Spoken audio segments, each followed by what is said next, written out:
London Has Fallen is the second in the stupid, over-the-top, action-packed series where places that can't actually be taken in real life get taken over. In the first film it was the White House, in this film it's the entirety of London. How?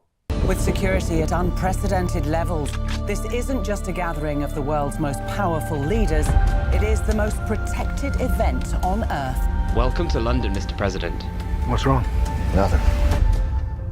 Bugs the hell out of me. So this is a flag-waving, patriotic, adrenaline-fueled American film, but it has a British lead actor in Gerard Butler. So first off, Gerard Butler is so cool, and everything he does in this film is badass.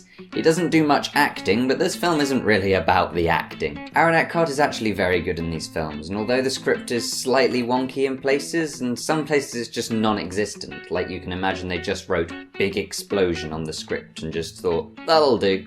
He actually does a very good job. Back to Gerard Butler for a second, and he really struggles with his American accent throughout, and in some places just gives up entirely and goes full Scottish. The CGI budget for this film was exactly the same as the first film, but this time it's set on a city-wide scale rather than just in one building. So that's the first problem. The second is that they didn't allocate the budget very well throughout. The opening CGI explosions looked acceptable, but you kind of get the feeling that they did those, then started to run out of money. So the finale explosions look like something I could create on my laptop.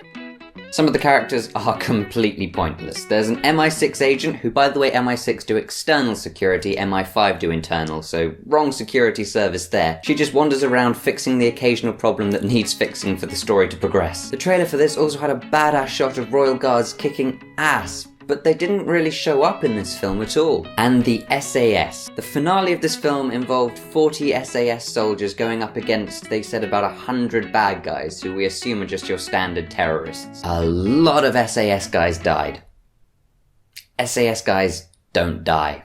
They're the closest things on Earth to superheroes. In reality, 40 SAS guys could wipe out 100 if not more standard terrorists with their eyes closed. If you want to raise the stakes for Gerard Butler's character, have the standard army support him or something, not the SAS. But the positives, and there are some. The first film was stupid, ridiculous fun, and people liked it because of that fact. So nobody was really expecting this film to be great, and it wasn't. But it was action-packed and fun, like the first film, and did build some scenes of tension. The build-up was maybe a little bit long. Nobody came to see this film with the intention of seeing a well-constructed story. They could have cut the introduction by about 10 minutes and just launched into the destruction of London a lot sooner. Because it's a very patriotic American series, I was expecting them to make the Brits out to be helpless without the help of the US. America, fuck yeah!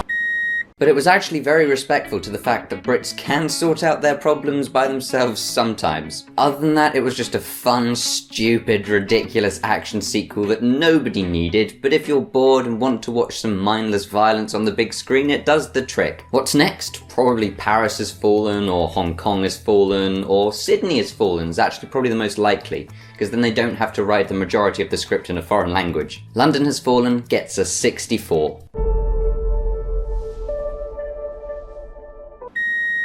So this is now the upgraded film wall, because I think sticking it on the side of a bookcase looked a little bit cheap. So as we can see, London Has Fallen gets 64, and it is above The Mockingjay Part 1, and 1 point below Daddy's Home.